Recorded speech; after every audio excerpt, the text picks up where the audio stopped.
Video-video di channel Wartawan Injil ini hanya bagi orang-orang yang mau berpikiran sehat.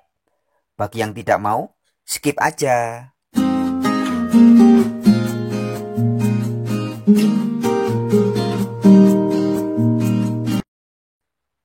Halo sobat-sobat Warin dimanapun berada. Sobat-sobatku, di dunia ini banyak sekali hoax ya, atau kebohongan-kebohongan. Dan juga prank. Ya, jadi ngeprank ya. Kayaknya sungguhan ternyata bohong. Sobat-sobat Warin, sebagai sebuah ilustrasi ya, ilustrasi saja ini. Beberapa waktu yang lalu di Indonesia, bagi sobat-sobat yang juga suka memperhatikan masalah politik Indonesia, mungkin tahu, tapi bagi yang belum tahu ya, saya ceritakan sedikit sepintas ya. Ada gonjang-ganjing salah satu partai yang cukup besar, yaitu Partai Demokrat ya. Dan belakangan banyak sekali mantan dari tokoh-tokoh di partai itu yang kemudian membongkar. Dan salah satunya ada Bapak I Gede Pasek Suardike ya, salah satu mantan pentolan Partai Demokrat di era Presiden SBY. Di salah satu wawancaranya dengan wartawan, Pak Gede Pasek Suardike mengatakan bahwa, wah, saya kena prank. Dan yang ngeprank saya adalah presiden. Seorang presiden yang saya anggap orangnya baik, santun, sopan, berwibawa, bijaksana. Ternyata cuman prank ya. Jadi kira-kira seperti itu ya. Jadi belakangan ini banyak orang yang mulai membongkar ketidakbaikan dari Bapak SBY. Kira-kira seperti itu. Nah, ini hanya sebuah contoh atau ilustrasi saja. Bahwa orang yang penampilannya sepertinya baik, sopan, santun, berwibawa, ternyata belum tentu seperti itu. Nah, pada hari ini saya ingin memberikan bukan ke penampilan ya, tapi lebih kepada merek atau nama. Sehingga video kali ini kita beri judul, ini judulnya. Jangan asal percaya nama atau merek. Nah, jadi jangan cuman gampang percaya ya, karena namanya bagus, mereknya bagus, kemudian kita percaya begitu saja. Jangan sobat-sobat. Sebuah fakta, kita sampaikan harus dengan fakta ya. Kita berikan contoh nyata. Beberapa tahun yang lalu, ada satu organisasi yang besar, skalanya bisa dibilang cukup internasional, besar sekali. Namanya adalah, organisasi ini adalah Islamic. Wah, dari namanya sudah kelihatan ini bernuansa Islam. Islam artinya apa? Orang yang tunduk patuh, taat, berserah diri kepada Allah. Wih, bagus kan ya? Arti makna Islam ini kan bagus. Tapi kita lanjutkan. Lihat apa ini organisasi ini. Nama organisasi besar ini adalah Islamic State of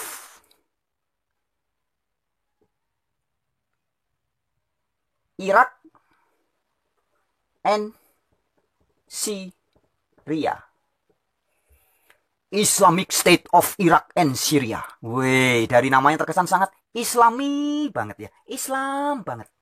Baik ya, Islam ini kan wah, rahmatan lil alamin. Kesannya kan baik banget. Dan organisasi besar ini kita di Indonesia sering menyingkatnya sebagai ISIS. Atau orang banyak menyebutnya sebagai ISIS. Yang eng ing eng jeng jeng jeng. Wow. Bumi gonjang ganjing, langit kelap-kelip.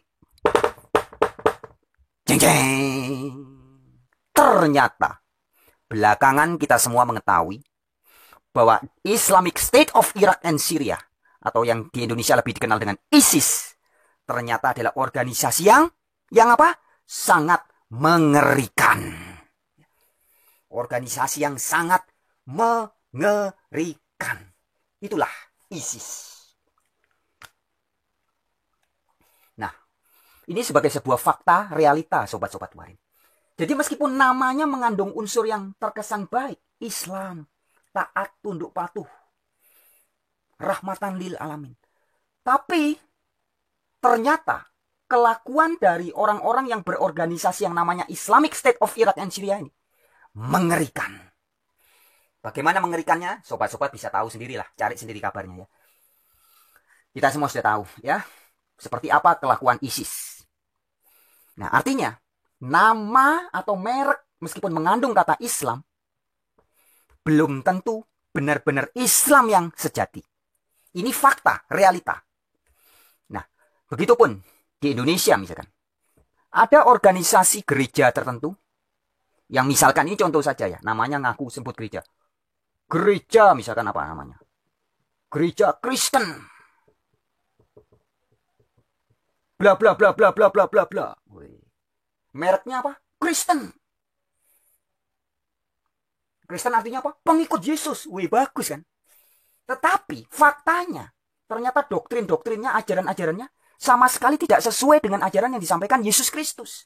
Misalkan perihal utama tentang Allah atau God atau Theos atau sesembahannya. Pengikut Kristus atau Kristen harusnya sesembahannya sama persis dengan sesembahannya Yesus dong. Yaitu satu-satunya Allah yang benar hanya Bapa. Tapi faktanya hari ini banyak gereja yang dengan merek atau dengan nama gereja Kristen. Tapi Allah atau God-nya yang diajarkan apa? Trinitas lah, Yesus lah, Allah yang maha kuasa menjelma jadi manusia. Jadi ajaran-ajarannya berbeda dengan ajaran-ajaran Kristen yang asli. Nah, jadi jangan asal percaya nama atau merek. Selain ini ada juga apa? Gereja yang mengaku sebagai gereja apa? Ortodoks. Wih, ortodoks ini artinya apa yuk? Asli, sesuai kitab suci. Ortodoks. Ini gereja ortodoks. Wih, orang sangar kesannya sudah, wih ini benar-benar sesuai Alkitab. Karena namanya saja sudah ortodoks. Tetapi ternyata Allahnya juga bisa-bisa Trinitas. Ternyata Allah yang dikabarkan oleh gereja yang menyebut diri sebagai ortodoks ini beda dengan ajaran kitab suci, dengan Alkitab. Atau ada juga gereja yang menyebut diri sebagai apa? Gereja yang apostolik atau ajarannya rasuli. Apostolik itu artinya rasuli ya. Ajarannya sesuai dengan ajaran para rasul. Wih, jadi kayaknya sudah pasti benar. Tapi setelah dicek, diteliti, diuji, ternyata juga mengajarkan konsep Trinitas. Ya. Di mana Trinitas ternyata sudah sangat jelas bukan ajaran Alkitab, bukan ajaran Yesus Kristus. Artinya sobat-sobat, meskipun sebuah organisasi besar mengaku sebagai Kristen namanya, atau ortodok atau rasuli, nama dan merek-merek semua ini tidak menjamin bahwa mereka betul-betul Kristen, betul-betul ortodok, betul-betul rasuli. Sebagai contoh sobat waring, jika saya mengganti nama saya sebagai Cristiano, Franciscus Cristiano, namanya saya menjadi nama Kristen, Christian. Kalau perempuan mungkin Kristiani, artinya kan pengikut Kristus. Cristiano, pengikut Kristus. Ketika saya mengubah nama saya menjadi Cristiano, itu sama sekali tidak menjamin saya betul-betul menjadi seorang Kristen. Walaupun namanya Kristen. Sama seperti ISIS, Islamic State of Iraq and Syria. Tidak menjamin organisasi ini betul-betul Islam. Ya, artinya jangan asal percaya nama atau merek. Nah, tadi kalau di awalan saya berikan sebuah ilustrasi analogi. Ada dulu partai besar itu yang mengatakan sesumbar slogan-slogannya, jargon-jargon, iklannya selalu mengatakan, katakan tidak kepada korupsi. Katakan tidak kepada korupsi. Nah, tetapi faktanya ternyata lain. Ya, banyak pentolan-pentolan, tidak semua, tapi banyak pentolan-pentolannya yang ternyata terikat kasus korupsi. Mega korupsi bahkan ya. Jadi sobat-sobat, jargon, semboyan, itu tidak menjamin keaslian. Nah, begitupun dengan nama atau merek. Namanya bisa Kristen, bisa ortodok, bisa rasuli, bisa Islamik. Tapi fakta dan realita bisa lain. Jadi video ini saya hanya ingin mengingatkan teman-teman sobat waring. Karena zaman now ini banyak prank, banyak hoax ya. Jadi hati-hati sobat waring, ekstra hati-hati. Jangan gampang atau asal percaya hanya kepada nama atau merek. Baik sobat-sobat waring, ini saja video pada kesempatan kali ini. Terima kasih banyak buat teman-teman siapapun yang memperhatikan dan juga membagikan, menceritakan channel ini kepada teman-teman yang lain. Dari saya, wartawan Injil untuk Indonesia. Salam sejahtera. Haleluya. Surat 1 Yohanes 4 ayat 1. Saudara-saudaraku yang kekasih, Janganlah percaya akan setiap roh, tetapi ujilah roh-roh itu, apakah mereka berasal dari Allah. Sebab banyak nabi-nabi palsu yang telah muncul dan pergi ke seluruh dunia.